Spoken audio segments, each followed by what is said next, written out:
আসসালামু আলাইকুম, সবাইকে শুভেচ্ছা স্বাগতম। আশা করি সবাই ভালো আছেন, সুস্থ আছেন।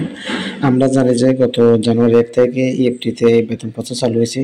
যদিও এখনো পূর্ণাঙ্গভাবে সমস্ত শিক্ষক কর্মচারী ইএফটিতে বেতন দিতে পারে নাই। প্রথমত প্রথম থেকে চতুর্থ ধাপে 4টি ধাপে ডিসেম্বর এবং জানুয়ারির বেতন পে করছে। তো এখনো অনেক শিক্ষক কর্মচারী বেতন পায় না। অনেক শিক্ষক কর্মচারীর ভুল না থাকা সত্ত্বেও বেতন পায় না। যদিও আমাদের কথা ছিল যে ইএফটি ড্যাশবোর্ডে সমস্ত শিক্ষকদের কি ভুল ছিল, কি কারণে বেতন পায় না সেটা তুলে ধরবে, কিন্তু সেটাও করে নাই। স্পেসিফিক কিছু প্রতিষ্ঠান বা কিছু ব্যক্তি শিক্ষক কর্মচারীর ইডিট অপশন চালু করছে, আর কারো করে নাই। তো সেক্ষেত্রে মানুষই তাদের যে কথা ছিল তুলে ধরবে, সেটাও করে নাই।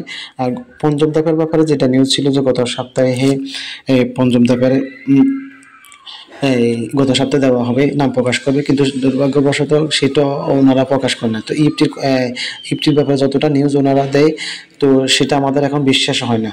এখন এই ব্যাপারে শিক্ষকরা খুবই কষ্ট পাচ্ছে, দিন দিন পার করতেছে। তো আজকের আপডেট নিউজ যেটা হচ্ছে ইফটির ব্যাপারে, সেটা হচ্ছে ফেব্রুয়ারি বেতন উৎসব ভাতার বা আলাদা আলাদাভাবে দেওয়া হবে। তো কখন দিবে, সময় কোনটা, সেটা ব্যাপারে মানসিক ডিসি জানাইছে।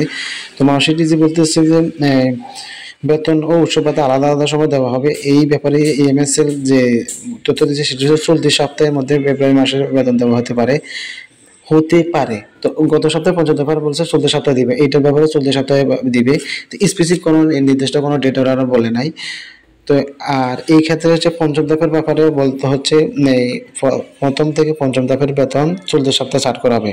তো আশা করা হচ্ছে আগামী 20শে মার্চের মধ্যে বেতন পেতে পারেন। আর উৎসব ভাতা দেওয়া হবে মেবি এই 22 তারিখের পর।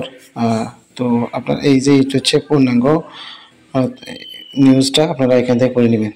তো নিউজ ভালো থাকুন, সুস্থ থাকুন, আল্লাহ হাফেজ, wish all the best, no more today.